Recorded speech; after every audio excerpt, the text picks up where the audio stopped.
Spoiler alert, these spellings refer to August Heinrich Gehra, G-E-H-R-A, the town of Gehra, Germany, G-E-R-A, and Gehra's son Gottlieb, G-U-E-R-A, who became known as a harpist and moved to France and started a music publishing business.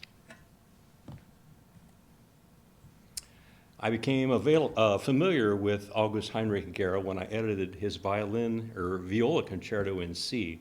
This work was performed at the Moravian Music Festival in Bethlehem, Pennsylvania in 2013. It was not the first modern performance, however.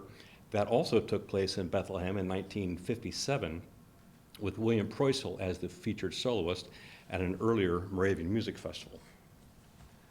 I'll play a bit of that from the 2013.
Let the violist get her say there.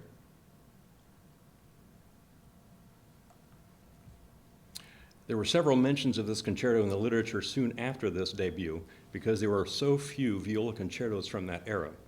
After this festival, the violist Paul Doctor included this work on his concert tours in Europe.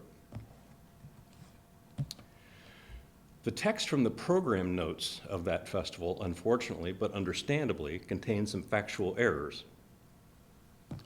First of all, the year of his birth was wrong. And secondly, he did not work for a Russian count, but for a Reussian count. And I'll talk about that a little bit later. This information may have come from one of two standard sources of biographical information about 18th and early 19th century composers. Gerber's Lexikon der Tonkünstler, which expanded on the biographical content of Johann Gottfried Walther's lexicon. More about Walther in a moment and how he figures into Gehra's story in a couple of potential ways, and Eitner's Quellen-Lexikon. Eitner's entry for Gehra corrects Gerber's because Gerber gave Gehra's first name as Johann rather than August. However, they both gave the incorrect year of birth as 1715. And I don't know what their sources were, so I can't explain their mistake.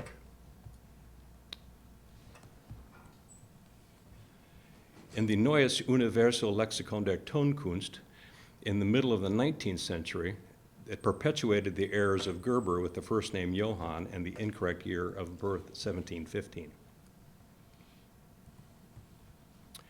Records in our Gemeincat database provide composer names and the dates as supplied by OCLC's authority file in the 100 field,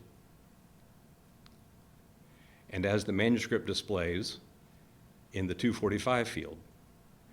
And this is from Herp's collection, and note several things. Number one, the authority record for Gehra in blue has the incorrect year of birth. And two, spelling of Gehra's last name in the 245 field is Gera, which is actually the name of the town in which Gehra lived and worked for over 40 years. Now, while working on this cataloging project, we've been working with Backstage Library Works. They have a staff member who is a liaison with the Library of Congress staff who control authority records. We've supplied primary and secondary documentation to show Gehra's year of birth was actually 1710. Why does that matter? Because the authority file used by RISM, the other database platform on which we're loading our catalog records, has been updated with the correct information. And there's the record for the same work that I showed you before from Gemeincat.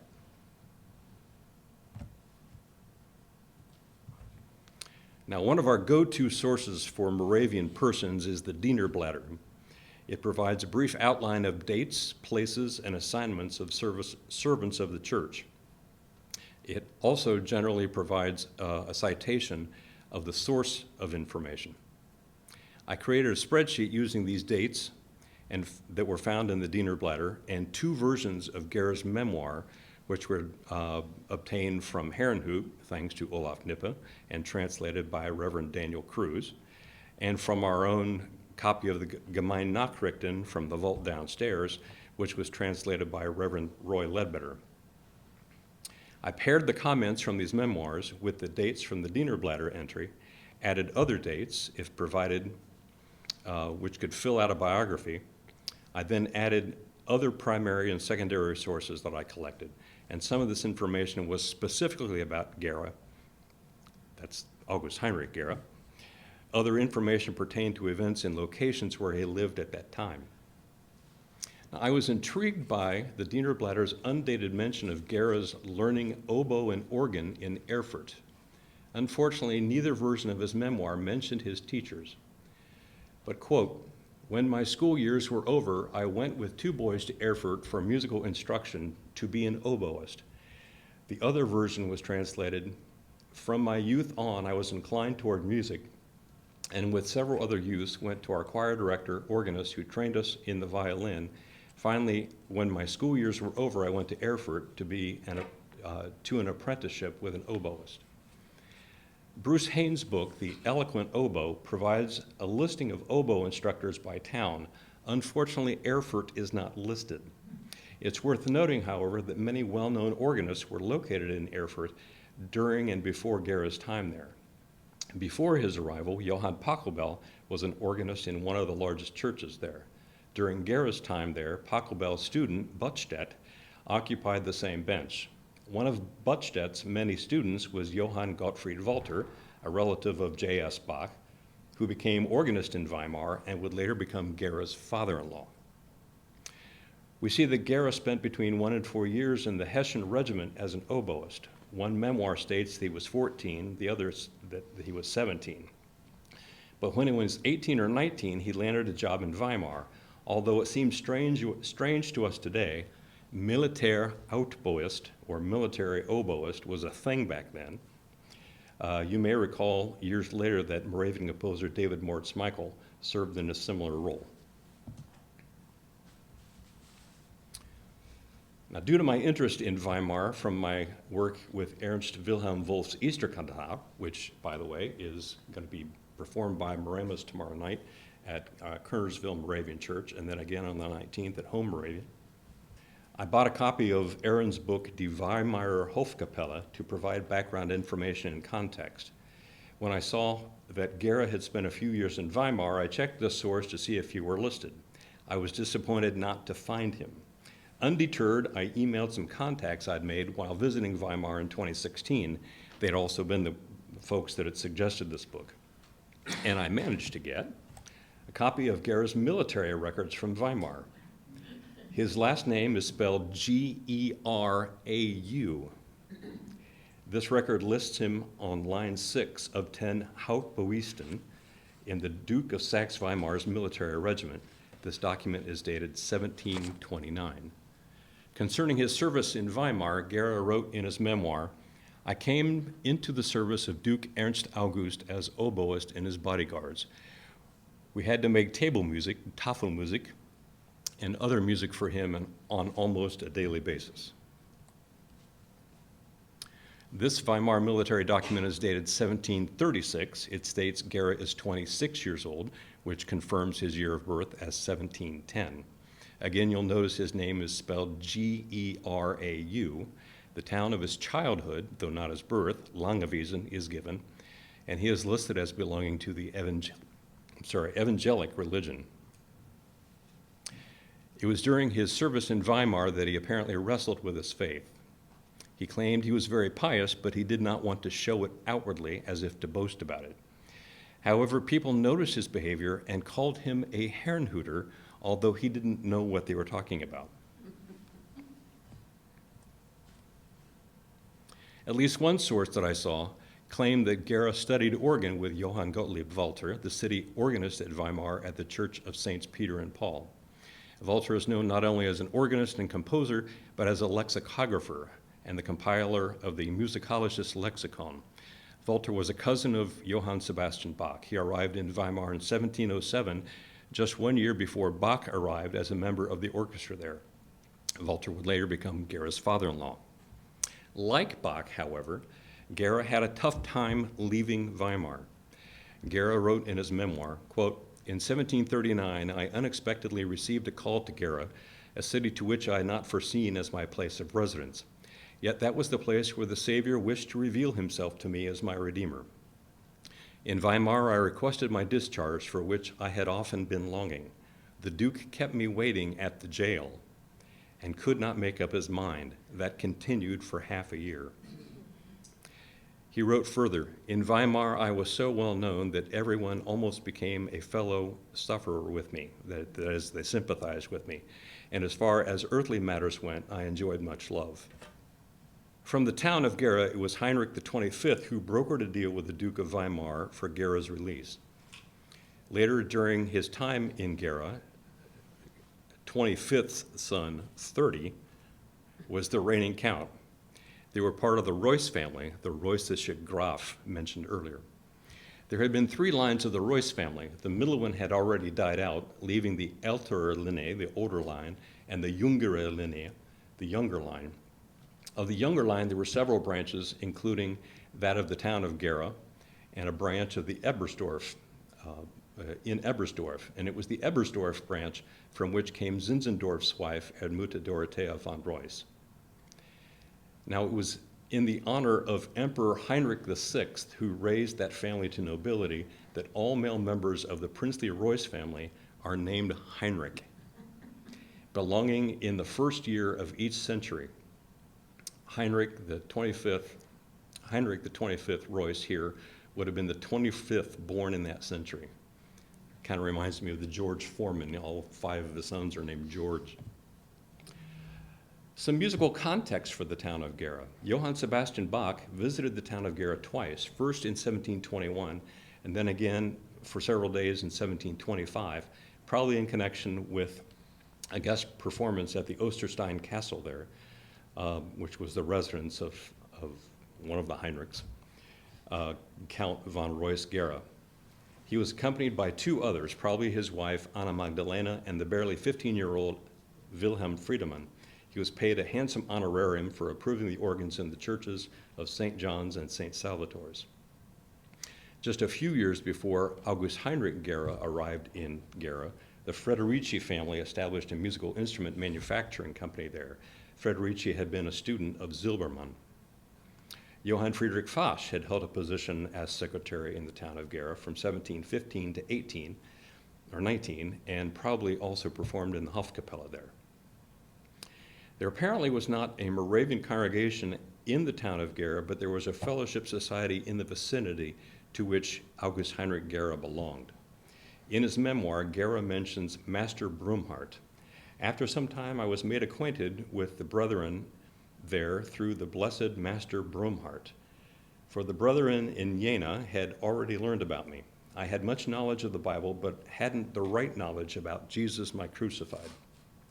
A wise brother had told the others there that they should be cautious in dealing with me, for I was a smart aleck.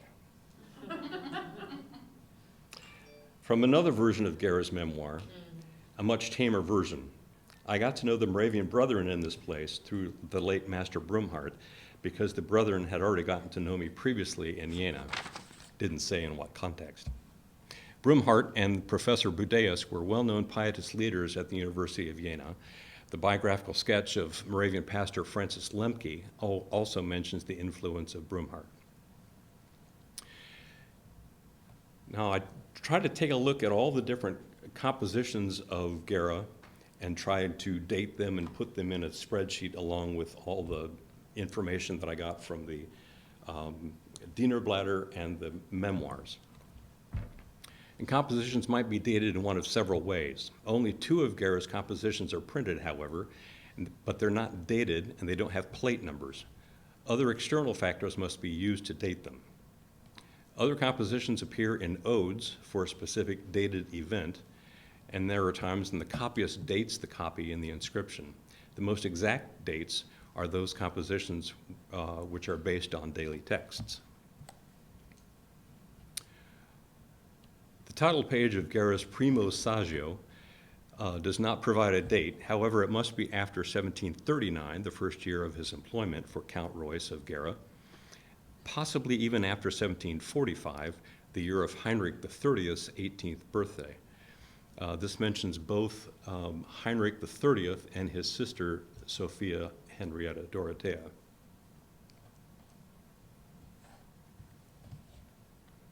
Although J.F. Pater provides the date that he copied this work, the 5th of September 1774, he states that it was written for the Married Couples Choir Festival on September 7th, 1763. Although there are other copies of this work, they don't provide any date information.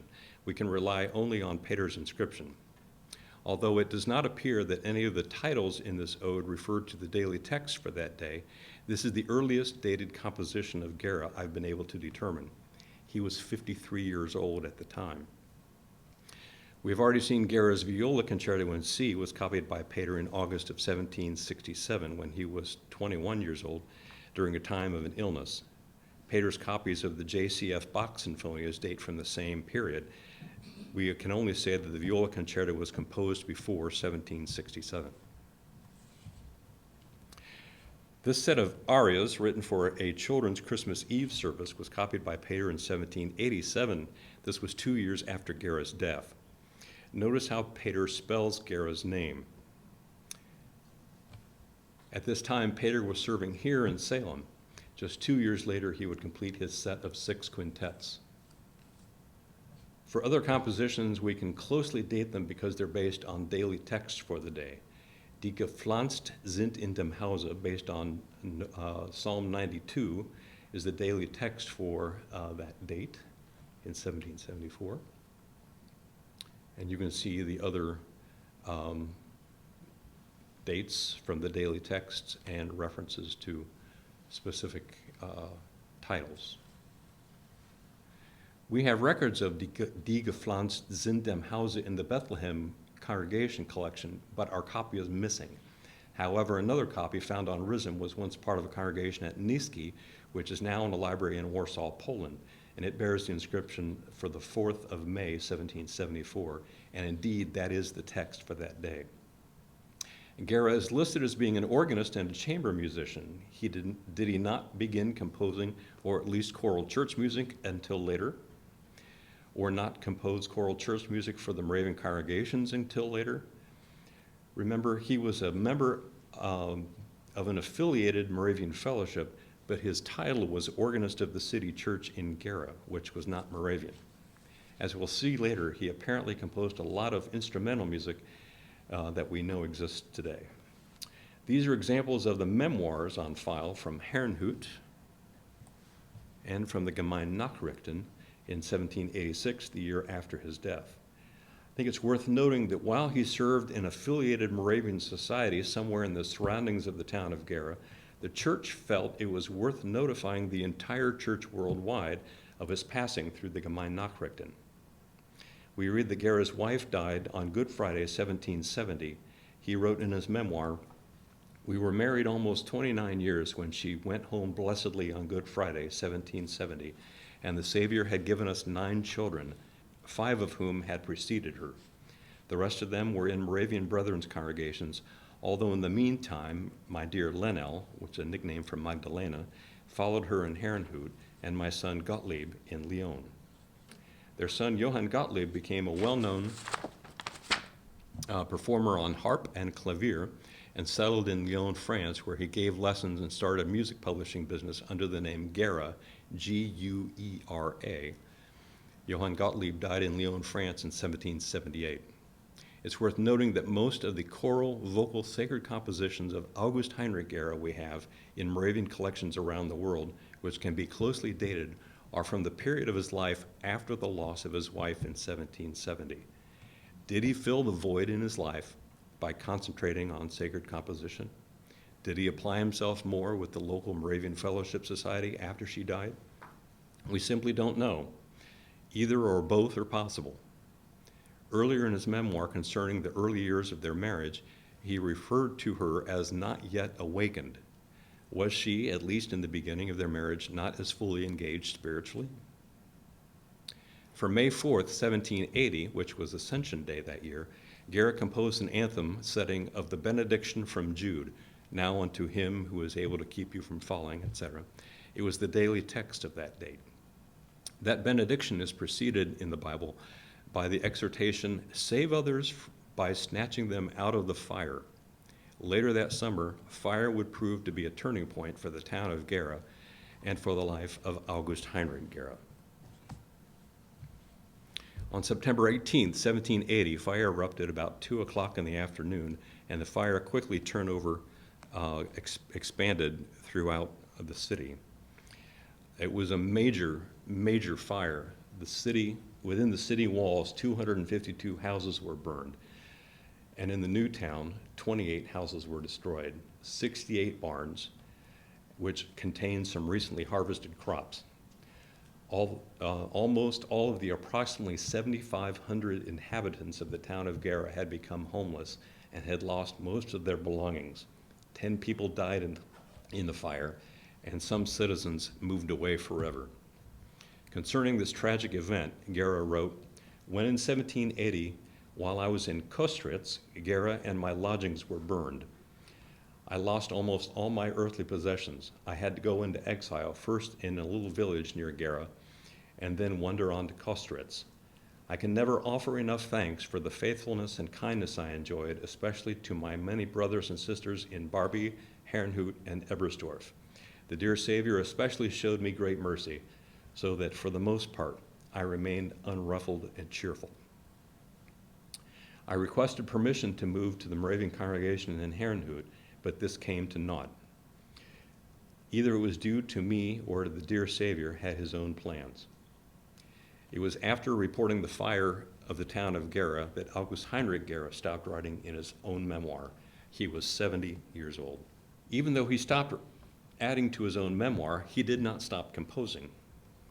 Gesegnet bist du mein Volk is a soprano duet with strings based on the daily text for May 4th, 1781. It's based on Isaiah 19:25. And this is what he started composing just in the weeks before the fire.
Is on one of our recordings, He Restores My Soul, which is a collection of soprano duets.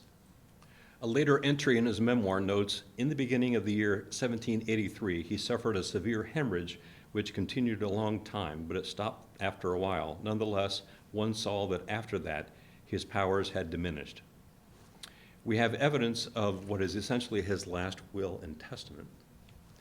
We have his estate inventory. He wrote, "Since with old age I have more reason to consider my departure, I divide my little legacy between my two daughters as sole heirs, namely Christiana Maria in Ebersdorf and Johanna Erdmuta in Herrnhut. And for said daughters, to name the local manufacturer, Johann Heinrich Meyer, as executor with legal authority, that he procure and pay for my burial and take my estate on their behalf." And he addresses to the Count, "I therefore wish to do so with the most obedient respect, so that after my death, everything that was promised to my daughters could be handed over to them by virtue of the power of attorney. I, with all reverence, persist your very obedient August Heinrich Gehra, the town of Gehra, the 20th of December, 1784.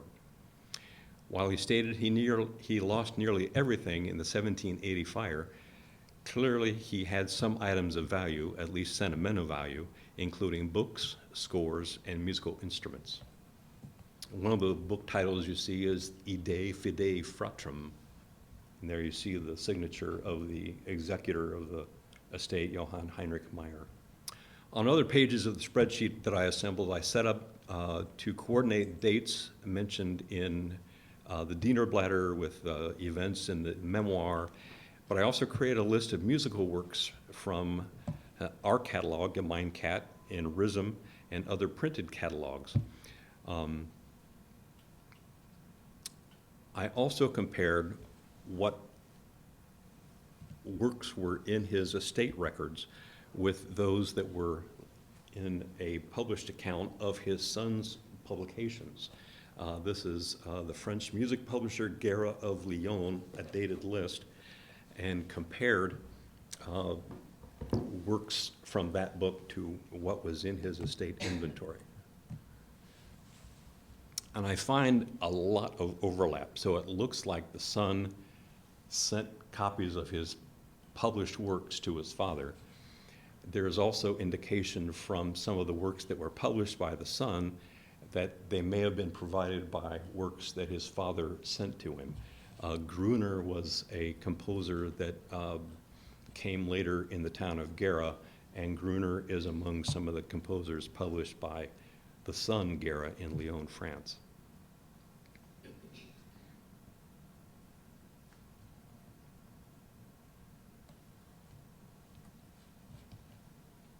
We know of an undated collection of horn concertos. One of these is by Gehra, along with some of his contemporaries.